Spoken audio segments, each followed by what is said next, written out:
नमस्कार दोस्तों, एक बार फिर से स्वागत है आपका अपने लोकप्रिय चैनल खबर आप तक शो पे। राजस्थान विधानसभा चुनाव 2023 का आगाज हो चुका है और उसी के साथ तमाम सारी राजनीतिक पार्टियां अपनी जद्दोजहद में लगी हुई है कि कैसे जनता का आशीर्वाद पाए और कैसे ही अपने विधायक सदन में पहुंचाए।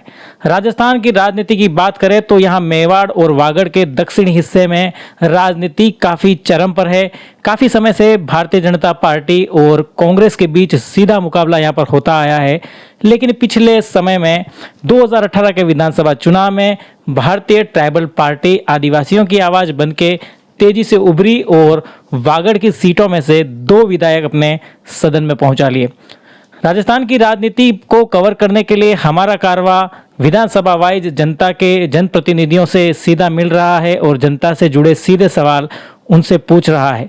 इसी सिलसिले में हमारा कारवा अब पहुंचा है वल्लभनगर विधानसभा सीट पे और यहां पे 2021 के बाईपोल इलेक्शन में भारतीय ट्राइबल पार्टी से विधायक पद के प्रत्याशी रहे आदरणीय सुख संपत जी बागड़ी साहब आज हमारे साथ हैं। सर, बहुत स्वागत है आपका। धन्यवाद। जोहार, जय हिंद, जय भारत। मैं सुख संपत बागड़ी मीणा नवंबर 2021 बाई इलेक्शन विधानसभा वल्लभनगर से मैं चुनाव लड़ा और भारतीय ट्राइबल पार्टी से लड़ा। आपने आज हमको ये मौका दिया हमारी आवाज़ को जनता तक पहुंचाने के लिए, उसके लिए बहुत बहुत धन्यवाद। जोहार, जय हिंद। बागड़ी साहब, आप राजनीतिक पृष्ठभूमि से नहीं हैं, फिर भी 2021-22 में से क्या परिस्थिति बनी कि आपको राजनीति में आना पड़ा और एक विधायक पद के प्रत्याशी आप हो गए? तो आपकी राजनीतिक शुरुआत कैसे हुई, उसके बारे में जरा संक्षिप्त में बताइए। ऐसा नहीं है कि मैं पहली बार 2021 में राजनीति में आया हूँ। मैं उदयपुर शहर में 15 साल से राजनीति में हूँ। इससे पहले आपको स्वतः ही मालूम है कि जब डॉक्टर किरोड़ीलाल मीणा बीजेपी छोड़कर नेशनल पीपुल्स पार्टी बनाए थे, उस समय मैं उदयपुर शहर का जिला अध्यक्ष था एनपीपी का, और तब से ही मैं राजनीति में हूँ।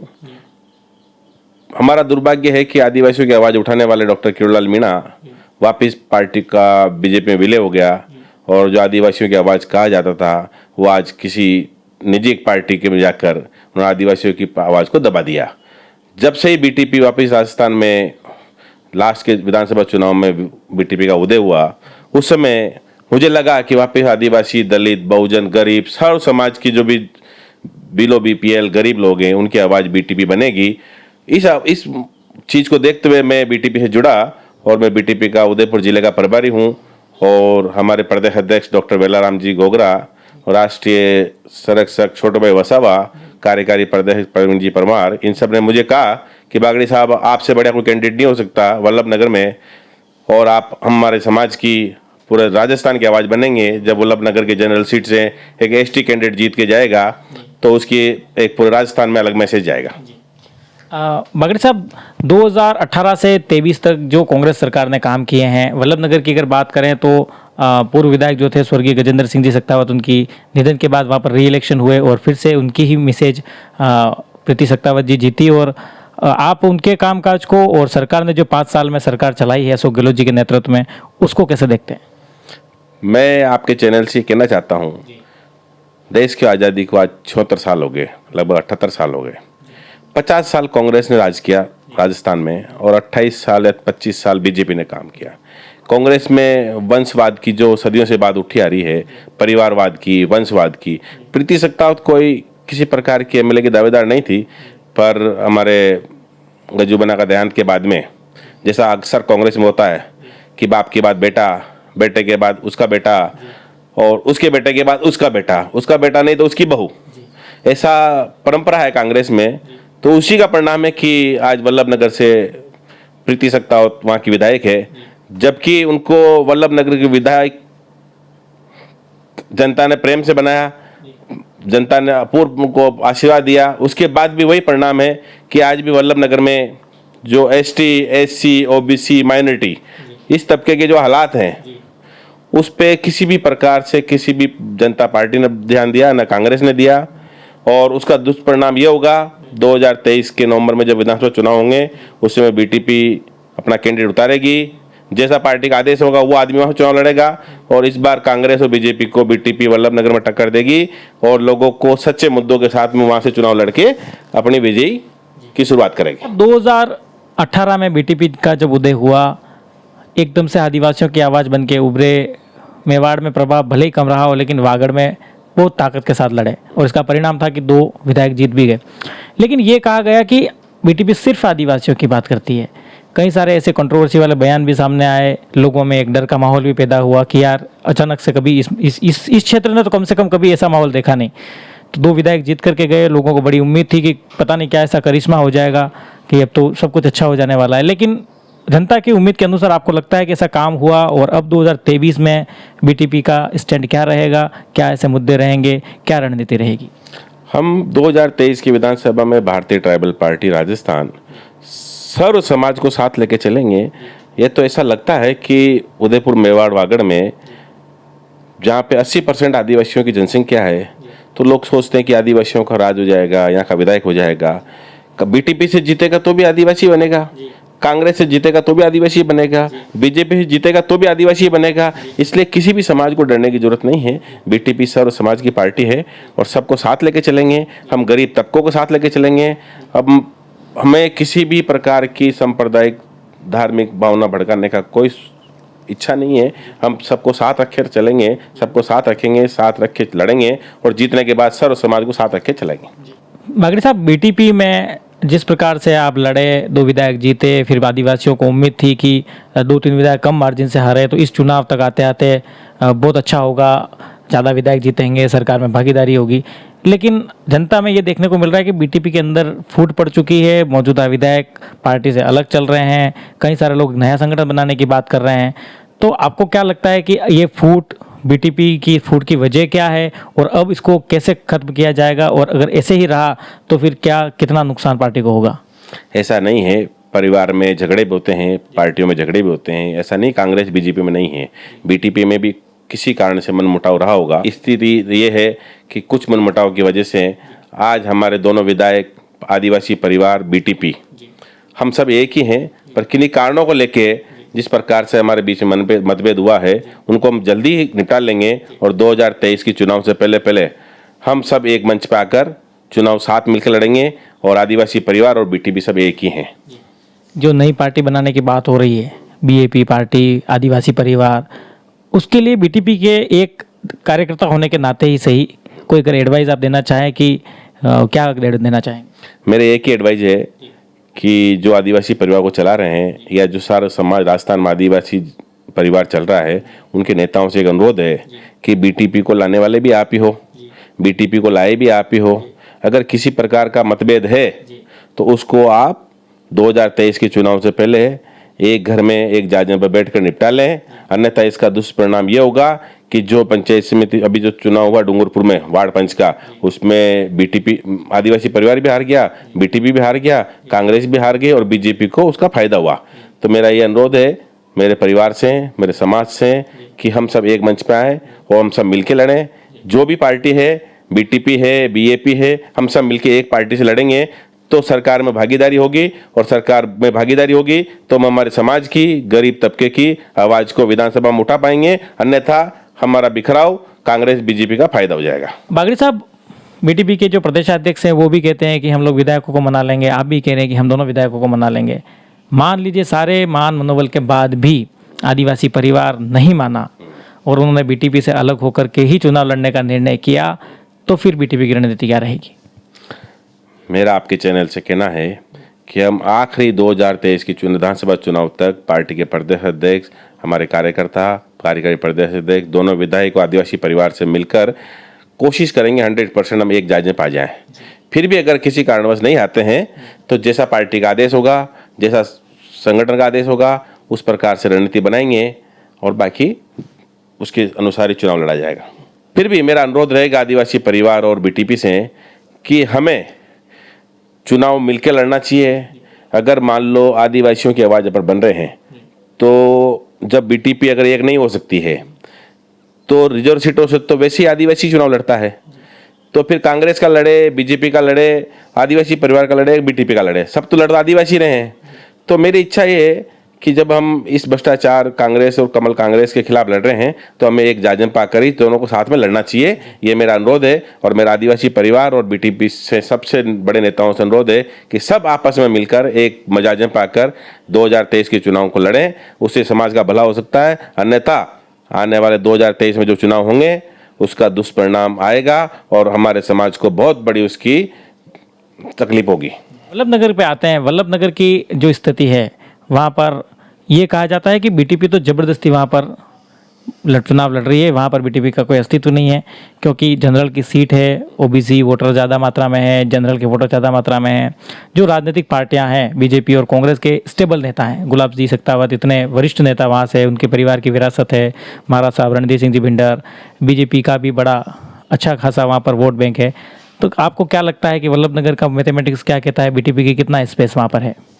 वल्लभ नगर विधानसभा का बहुत बड़ा समीकरण है। आपके चैनल के थ्रू मैं कहना चाहता हूँ, वल्लभ नगर में जब गुलाब सिंह जी सत्तावत होम मिनिस्टर हुआ करते थे कांग्रेस सरकार के, तब का दुर्भाग्य है कि वहाँ के जो मीणा हैं उनको गुलाब सिंह जी सत्तावत सरकार के समय में रावत बनाया गया।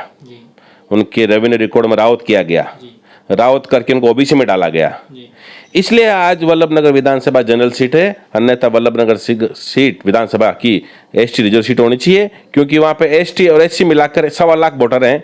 रावतों को मिला लो, मीणाओं को मिला लो, मेघवाल, सालवी, बुनकर, जितने भी गरीब सब मिला लो तो 1.25 लाख वोट हैं। 1.25 लाख वोट जब हमारे हैं तो वो सीट जनरल कैसे हो सकती है? वो एक षड्यंत्र पूर्वक कांग्रेस सरकार में हमारे मीणा भाइयों को, आदिवासियों को रावत बनाकर उनको ओबीसी में डाला गया, जिसका दुष्परिणाम ये हुआ कि आज हमारे सारे समाज की वहाँ की जो ज़मीनें हैं वो सारे जनरल लोगों ने खरीद ली और उसका दुष्परिणाम ये है कि आज वो जनरल सीट बन गई है और वो जनरल सीट नहीं है, वो रिजर्व सीट है। वो रिजर्व सीट है और रिजर्व सीट, जनरल सीट से एक रिजर्व कैटेगरी का आदमी जीत के आपको एक दिन इतिहास लिखेगा कि जनरल सीट से भी एक आदिवासी चुनाव लड़कर जीत सकता है। आप वल्लभ नगर की बात कर रहे हैं, तो वल्लभ नगर के ऐसे क्या मुद्दे हैं जिस पर बीटीपी और आपकी नज़र है? और अगर मान लीजिए बीटीपी, बीजेपी, कांग्रेस के नेताओं का तो मानना है कि ये असंभव है, लेकिन फिर भी राजनीति में कुछ भी हो सकता है। मान लीजिए अगर आपका कैंडिडेट वहाँ से जीत भी जाता है तो क्या ऐसे मुद्दे हैं जिस पर आप काम करना चाहेंगे? वल्लभ नगर विधानसभा जनरल सीट है, उसके बाद भी वहाँ पे गरीब आदिवासी, दलित, बहुजन लोग रहते हैं। उन लोगों की, गरीब लोगों की आवाज़ दबाई जाती है। अगर बीटीपी का कैंडिडेट वहाँ चुनाव जीतेगा तो 100% मैं आपके चैनल के थ्रू कहना चाहता हूँ कि हमारे बहुजन, गरीब, आदिवासी, दलित तबके की आवाज़ बनकर एक दिन विधानसभा में उभरेंगे। और जिस प्रकार से षड्यंत्र पूर्वक मीणाओं को रावत बनाया गया है, संवैधानिक तरीके से वापस उनको एसटी में लाएंगे और हमारे समाज की जितनी भी गलतियाँ हुई है पहले सरकार के द्वारा उनको सुधार करेंगे। गलती हो गई, गलती होने के बाद सुधार भी होता है, पर बीटीपी का विधायक बनेगा तो ये गरीब आदिवासियों की आवाज़ और गरीब बहुजन की आवाज़ को उठाकर विधानसभा में लेकर जाएंगे।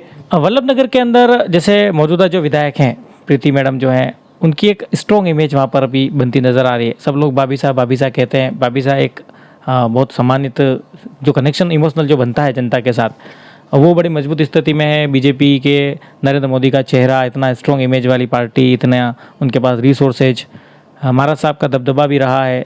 जो 4 खानों में वल्लभ नगर की राजनीति बिखरी है, उसमें बीटीपी अपना स्पेस कहाँ देख रही है और कैसे, क्या ऐसी रणनीति बनाएंगे जिसके दम पर आप इन सबको पटकने दे करके जीतने की बात करते हैं? मैं तो भाभी साहब, महाराज साहब, हिम्मत सिंह जी, डांगी साहब, सब बड़े बड़े कद्दावर नेता है। राजनीति कद्दावर नेताओं से नहीं जीती जाती है, जनता से जीती जाती है। विधानसभा जनता के वोटों से जीता जाता है। मैं गरीब जनता को आश्वासन देता हूँ कि जो 75 सालों में नहीं हुआ और उसको हम स्ट्रांगली उठाएंगे। शिक्षा का मुद्दा है, बेरोजगारी है, किसानों का है, बेरोजगारों का है, रोजगार है, सारी चीज़ें उठाएंगे और उठा के उसको विधानसभा में रखेंगे। और हम विश्वास दिलाता हूँ आपको, हमारी भारतीय ट्राइबल पार्टी का विधायक अगर मान लो जीतता है वल्लभ नगर से, जो कि ऐसा नहीं है कि नामुमकिन है, इस दुनिया में इतिहास कई बार बदला जा चुका है कि कई सीटों से, जनरल सीट से एसटी कैंडिडेट जीतता है, पर ऐसी हवा बना दी जाती है कि रिजर्व सीट है, जनरल सीट है, या एसटी का क्या लेना देना। ये संवैधानिक अधिकार है। कोई भी विधायकी का दावेदार किसी भी विधानसभा से जाकर चुनाव लड़ सकता है, ये संवैधानिक अधिकार है। तो ये तो गलत धारणा है कि वो बीटीपी यहाँ क्यों आई है, वहाँ क्यों गई है।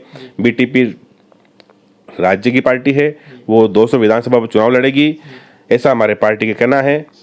इसी के साथ हमारी पार्टी 200 विधानसभा चुनाव लड़के, साथ ही वल्लभनगर में भी लड़ेगी, जीतेगी तो 100% वल्लभनगर की जनता का भला होगा, जो 75 सालों में आज तक नहीं हुआ।